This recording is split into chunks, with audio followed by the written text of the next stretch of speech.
I was horrified when my son called in a fake bomb threat, but then he told me why.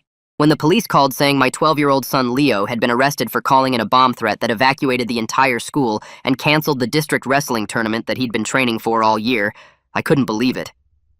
Leo was sitting in an interrogation room with two detectives while the wrestling coach, Mr. Adams, paced outside yelling about pressing federal charges. The school resource officer explained that Leo had called 911, claiming there was a bomb in the gymnasium, causing complete chaos as 800 kids and their families fled the building while the bomb squad swept every inch of the facility. Once they determined it was a prank call, they traced the number and hauled Leo in. "Leo, what were you thinking?" I asked when they let me in the room, my hands shaking as I looked at my skinny 12-year-old in handcuffs. "I had to stop the match, Dad," he said quietly. Mr. Adams burst through the door even though the detective told him to wait outside. "Your son is going to federal prison. Bomb threats are terrorism. He traumatized hundreds of children." "You're the one traumatizing children," Leo said, looking Mr. Adams straight in the eye. "I'm a decorated coach with 15 years of experience," Adams said, his face getting red. "My team has won 6 state championships. Your son is just bitter because he's not good enough for varsity. Tell them what you do." "To us," Leo said, his voice steady even though his hands were shaking. Adams laughed nervously.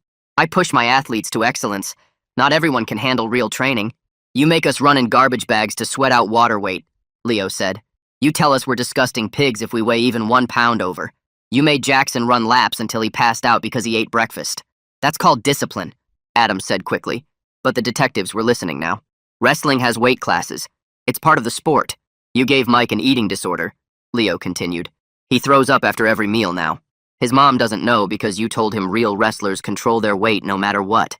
Kids are dramatic," Adams said, but sweat was visible on his forehead. "I've never told anyone to throw up. You said if we couldn't make weight naturally, we should do whatever it takes," Leo said. "You gave us tips on hiding it from our parents. You said you did it when you were competing."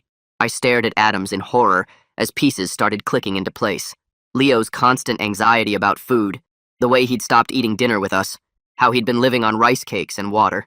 "You've been giving eating disorders to 12-year-olds? I asked Adams. "I teach discipline and self-control," Adams said defensively. "Parents today coddle their kids too much. But today was the last straw," Leo said, and everyone turned to look at him. "This morning you brought in a box of," Leo said, his voice cracking. "You said everyone had to take them before weigh-ins to make sure we made weight for the tournament." "That's insane," Adams said, but his voice had gone up an octave. "I would never give medications to students." "You handed them out in the locker room," Leo said. "You said it was standard practice for serious wrestlers. You said if we didn't take them, we'd let the whole team down and you'd make us run suicides until we puked on Monday." "Laxatives?" I said, feeling sick. "You were going to give laxatives to children?" "He's lying," Adams said, backing toward the door. "Kids make things up when they're in trouble." "Check his office," Leo said to the detectives. "The box is in his bottom drawer. He bought 3 boxes, extra strength. He said we each had to take 4. One detective left the room immediately, while the other one kept Adams from leaving. I wanted to punch him right there. 4 laxative pills could seriously hurt a child," I said, my voice shaking with rage. "They could become dangerously dehydrated. We were supposed to wrestle after taking them," Leo said, tears finally falling. "We would have been on the mats with stomach cramps and no control over our bodies, in front of hundreds of people." "That's ridiculous," Adams said, but he was sweating through his shirt now. "No coach would do that." "You did it last year too," Leo said. "Clay told me. He said 3 kids had accidents during their matches, but you told them. It was their fault for not being disciplined enough."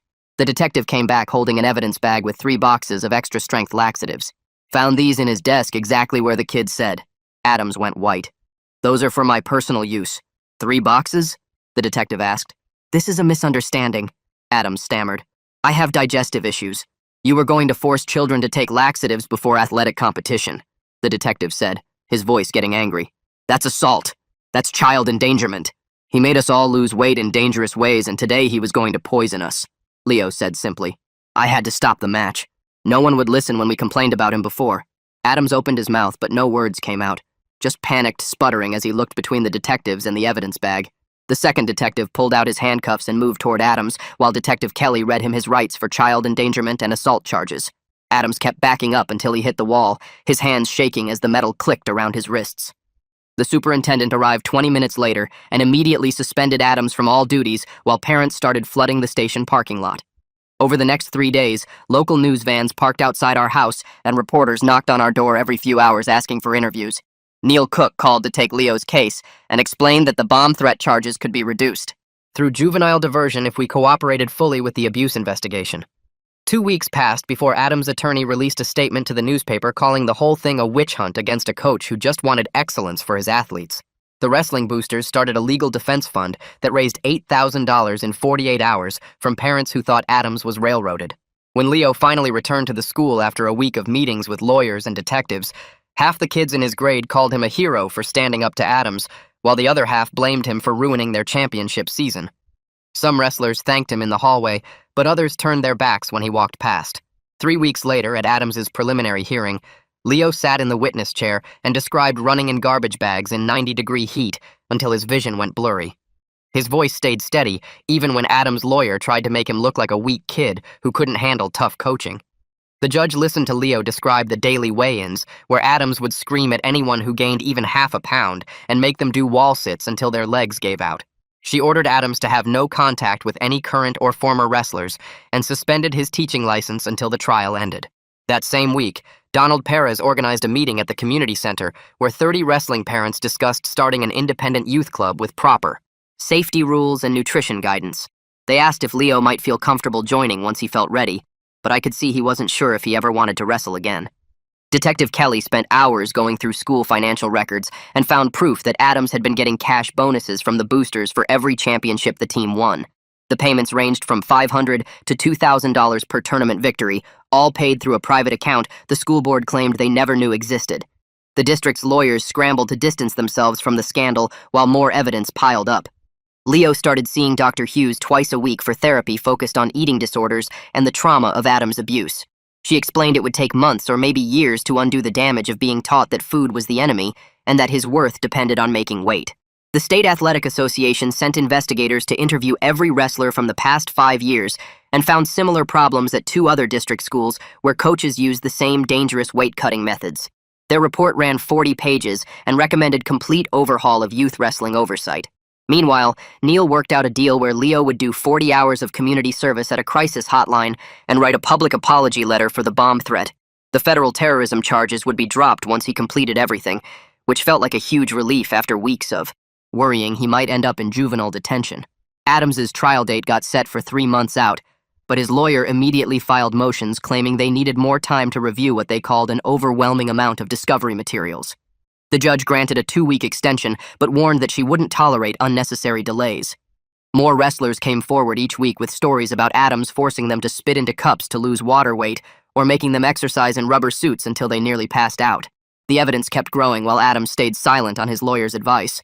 Parents divided into camps, with some still defending Adams as a tough but fair coach, while others demanded criminal prosecution and civil lawsuits.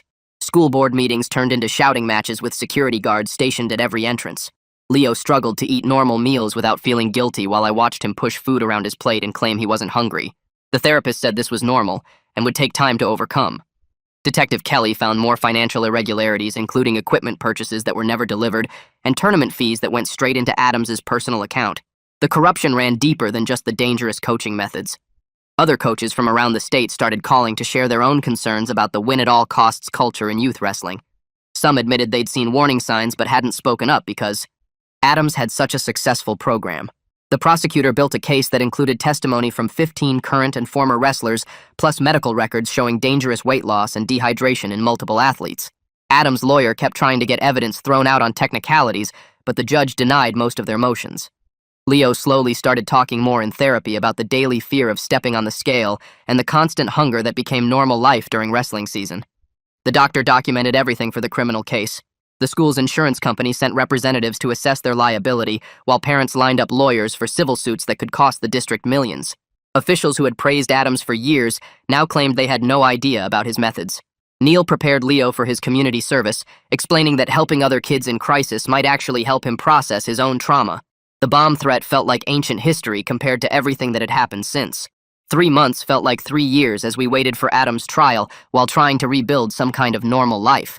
Leo's weight slowly increased to a healthy range, though he still struggled with anxiety around meals. The state passed emergency regulations requiring medical supervision for any youth athlete trying to cut weight for competition. Adams' name became toxic in coaching circles, though some die-hard supporters still insisted he was persecuted. Our family learned to navigate the strange new reality of being at the center of a scandal that had exposed systematic abuse in what everyone thought was just small-town sports. 3 weeks later, the hospital called about Mike needing emergency treatment when his mom found him passed out in the bathroom. The doctor explained that his body went into shock from trying to eat normal portions after months of starvation. They had to put him on a special feeding plan with tubes and monitors while his organs learned to process food again. 2 other wrestlers ended up in the same ward with similar problems. The district's insurance people showed up with clipboards and started asking questions about liability coverage. They wanted copies of every practice schedule and weight chart from the past 3 years. Leo spent an entire Saturday writing his court-ordered apology letter at the kitchen table. He wrote 12 drafts before Neil said it was good enough to submit. The letter explained how scared he was that someone would die if he didn't stop that tournament. He took full responsibility for the panic he caused and promised to find better ways to handle problems. The judge read it in chambers and nodded her approval. I started going to a support group that met in the hospital basement every Tuesday night. There were 8 other parents there whose kids had eating disorders from sports. The facilitator passed around tissues as we all talked about the signs we missed. One mom said her daughter had been hiding weights in her pockets during doctor visits for 2 years. Another dad found laxative wrappers hidden all over his son's room. We all felt stupid for not seeing what was happening. The Boosters Club meeting turned into a war zone when they tried to vote on keeping Adam's lawyer fund going. Half the room wanted to support their winning coach, while the other half screamed about child abuse. Someone threw a chair and the police had to break it up. They started requiring security guards at every meeting after that. Detective Kelly pulled me aside at the courthouse and showed me a binder full of evidence they'd collected. She had medical records from 15 different boys showing dangerous weight loss patterns. There were text messages from Adams telling kids to skip meals and lie to their parents. She had receipts for the laxatives and testimony from 3 different stores where he bought them. The case was solid, and Adams was going to prison. Leo started his community service at the Crisis Hotline Center downtown. He had to answer phones for 4 hours every Saturday and Sunday. The supervisor taught him about mandatory reporting laws and proper channels for abuse complaints. Leo said he wished someone had told him about these options before he called in the bomb threat. He helped 3 different kids find resources for problems at home during his first month there. The sports psychologist came to evaluate the whole wrestling team and spent 2 days doing interviews. Her report showed that 14 out of 20 boys had signs of eating disorders. She found evidence of binge eating, purging, and extreme calorie restriction in kids as young as 11. The report went straight to the prosecutor's office and the civil lawyers. The school board called an emergency meeting and actually admitted they screwed up. They announced new rules requiring monthly weight checks by the school nurse for all athletes. Coaches had to take training about eating disorders and warning signs. They also said an independent monitor would watch all practices for the next 2 years. Adam's lawyer finally convinced him to change his plea after seeing all the evidence. He agreed to plead guilty to reduced charges in exchange for 3 years probation and no jail time. The deal included a permanent ban from coaching anyone under 18 and mandatory psychological treatment. The prosecutor wanted more, but said it was better than risking a trial where Adams might walk free. The sentencing hearing packed the courtroom with wrestlers and parents. 4 boys stood up to read victim impact statements about how Adams ruined their relationship with food. Mike's voice cracked as he described throwing up blood and still being afraid to eat breakfast. Jackson talked about passing out during his sister's birthday party because he hadn't eaten in 3 days. Another boy said he still couldn't look at food without calculating how many laps he'd have to run. Leo was the last one to speak, and his hands shook as he held his paper. He talked about learning to eat dinner with our family again without feeling guilty. He described the fear of stepping on a scale and seeing he'd gained weight. He said recovery meant accepting that being healthy was more important than being the right weight for wrestling. Adam sat there staring at the table while the boys spoke. His lawyer kept whispering in his ear, but Adams just nodded without looking up. The parents in the gallery were crying, and even the bailiff had to wipe his eyes. The judge took a 20-minute recess before coming back with the sentence. She walked back to the bench with papers in her hand and cleared her throat before reading Adams' sentence out loud to the packed courtroom. The judge looked straight at Adams and told him he was getting the 3 years probation as agreed in the plea deal, but she was adding 500 hours of community service specifically focused on eating disorder awareness programs. She also ordered him to register with the state's child abuse registry, which meant he could never work with kids again in any capacity, not just coaching. Her voice got harder as she called his actions a complete betrayal of the sacred trust between coach and athlete, saying he took vulnerable children who looked up to him and systematically destroyed their health for trophies. Adams stood there with his head down while his lawyer put a hand on his shoulder, and I could see several parents in the gallery nodding as the judge spoke about how coaches are supposed to protect kids, not poison them. The bailiff handed Adams paperwork to sign while parents started filing out of the courtroom, some looking satisfied and others still angry that he wasn't going to jail. 2 weeks later, we got a call from the district's lawyers about settlement agreements they were offering to avoid civil lawsuits. They offered to cover all of Leo's medical expenses, including ongoing therapy for the next 3 years, plus compensation for pain and suffering. 8 families total got similar offers, and the district also agreed to implement comprehensive athlete welfare programs with monthly check-ins by school nurses and mandatory nutrition education for all coaches. The lawyer said they were basically admitting fault without actually saying it out loud, and recommended we take the deal since it guaranteed Leo would get the help he needed. We signed the papers that afternoon, and Leo's first therapy appointment was scheduled for the following week. The therapist specialized in eating disorders in young athletes and spent the first session just letting Leo talk about everything that happened without judgment. Over the next few months, Leo slowly started trying new activities to stay active without the pressure of competition. He found a rock climbing club that met at the indoor gym downtown where the focus was on personal challenges rather than beating other people. The instructor there emphasized that climbing was about problem solving and trusting your body, not about being the smallest or lightest person on the wall. Leo came home from his 3rd session actually excited about something physical for the first time since the wrestling disaster, saying it felt good to use his body for fun instead of punishment. He started going twice a week and even made friends with other kids who climbed just because they enjoyed it.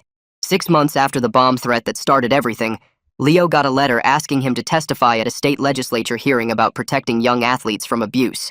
The committee was considering new laws that would require independent oversight of all school sports programs and wanted to hear from kids who had experienced coaching abuse firsthand. Leo was nervous about speaking in front of politicians, but said he wanted to help make sure other kids didn't go through what his team did. We drove to the state capitol where Leo sat at a long table with a microphone and told his story to a room full of legislators who actually seemed to be listening. He explained how Adams had normalized dangerous weight loss methods and made them feel like failures if they couldn't meet impossible standards. His testimony, along with several other young athletes, helped pass new laws requiring independent monitors at practices and mandatory reporting of any coach-prescribed weight loss methods.